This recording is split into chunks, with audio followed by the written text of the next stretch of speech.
Você já deve ter ouvido falar sobre insider trading, mas você realmente sabe o que é? Eu quero mostrar para você como muitas pessoas ganham dinheiro com insider trading, mas não sabem o risco que estão correndo.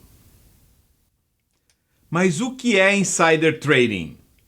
Insider trading é o termo utilizado para se referir a uma ou mais negociações realizadas na bolsa de valores por alguém que detém informações privilegiadas em relação aos demais investidores do mercado. Informações que ainda não foram divulgadas para o público. Os chamados insiders utilizam-se dessas informações relevantes para obter lucros no mercado financeiro para si mesmos e para terceiros. Então é o famoso gol de mão. De uma forma geral, é considerado o uso indevido de informações privilegiadas quando a pessoa realizar negociações de posse de informações que ainda não foram reveladas ao público. E o outro ponto importante é revelar essas informações para terceiros, né? Passar aquela dica quente do mercado. Então, na prática, insider trade consiste em utilizar essas informações, então confidenciais até o momento, né, para participar de movimentos do mercado e assim ele vai se beneficiar desses movimentos no mercado, tá bom? Então vamos ver algumas das informações que são consideradas como informações privilegiadas na prática do insider trading. Então vamos lá, uma delas é a mudança do controle acionário da empresa. Outra, operação de incorporação, fusão ou cisão, né, envolvendo essa empresa. Outra, e muito importante, que é resultados operacionais e financeiros da companhia, né? As companhias geralmente, vamos falar de empresas que são registradas na bolsa, né? Essas empresas elas reportam a cada 3 meses. Então você pode realmente saber de uma informação e querer se antecipar, né? Que é o resultado financeiro. Processos, né? Trabalhistas ou qualquer tipo de processo que ainda estão sob o sigilo da justiça. O outro é uma aprovação de um novo projeto ou de uma alteração em sua implantação. Então, por exemplo, um grande projeto de construção pode sofrer uma alteração, pode sofrer um embargo temporário, algumas coisas desse tipo, né? Fechamento de contratos, de vendas, de negócios, resultados de pesquisas em investimento pela companhia. Vamos supor uma empresa que está investindo em pesquisa e desenvolvimento em uma vacina, por exemplo. No caso que a vacina, nós estamos falando aí de Covid, né? Então esse era um exemplo dos resultados positivos.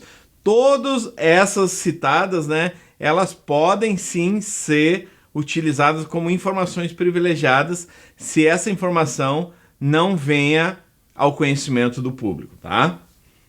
Como eu falei, né, quem tiver em posse dessas informações, essa pessoa ela está em uma posição de vantagem sobre os demais investidores, né, os demais players do mercado. E essa é uma prática considerada crime contra o sistema financeiro. Então, aqueles que fazem podem levar multas, suspensão de atividade, proibição de atividade e até mesmo cadeia, bom? Então, no Brasil, é a CVM, que é a Comissão de Valores Mobiliários, que é a entidade responsável, né, por prevenir, investigar e punir os casos de insider trade aqui no mercado brasileiro. No Brasil, 2 grandes casos de crime do mercado de capitais viraram manchete no mundo, né? Primeiro, o caso da Sadia e, posteriormente, o caso Joesley Batista, né? E tem um terceiro também que eu vou jogar aqui no meio. Então vamos falar do caso da Sadia, né? Ele é um dos casos mais conhecidos de insider trade do mercado brasileiro. Ele aconteceu lá em 2006, envolvendo Luiz Gonzaga Murati, né? Júnior, que era um ex-diretor de finanças, e relação com os investidores da Sadia. E o Romano Anselmo Fontana Filho, que era um ex-membro do conselho de administração da companhia. Os dois foram acusados de comprar ações da Sadia na Bolsa de Nova York, justamente antes do anúncio da oferta de compra da concorrente Perdigão. Então eles participaram de reuniões sobre a aquisição da Perdigão e lucraram com as negociações das ações ao se aproveitar de uma informação privilegiada. Ao fim das investigações, os executivos da companhia foram condenados a cumprir prisão em regime aberto, que depois foi convertido em prestação de serviços sociais, além de pagar multas de mais de R$200 mil. Então, o caso da Sadia, né, ele foi um pouquinho emblemático porque ele ocorreu nos Estados Unidos e a CVM teve autorização de processar os executivos, né, envolvidos nessa operação, que essa operação foi realizada em outro país. E este caso vocês devem lembrar, né, o caso Eike Batista. Ele foi um caso inicialmente de uma suspeita de insider trading, né, que envolveu o empresário Eike Batista, que foi condenado após dessa investigação pelo uso da informação privilegiada e manipulação do mercado. As operações financeiras envolvem as empresas OGX, né, que era a produtora de petróleo, e a OSX do setor naval. Ambas as companhias que faziam parte da holding, né, a EBX de Eike Batista. A denúncia contra o Eike Batista ocorreu em 2014, quando o acusado ainda teria lucrado com a venda das ações de sua empresa, né, a OGX, por meio de ocultação de informações negativas sobre a empresa. Né, o Ministério Público analisou, né, e disse que também ele teria simulado uma injeção de até R$1 bilhão na OGX com o objetivo de atrair mais investidores para a ação.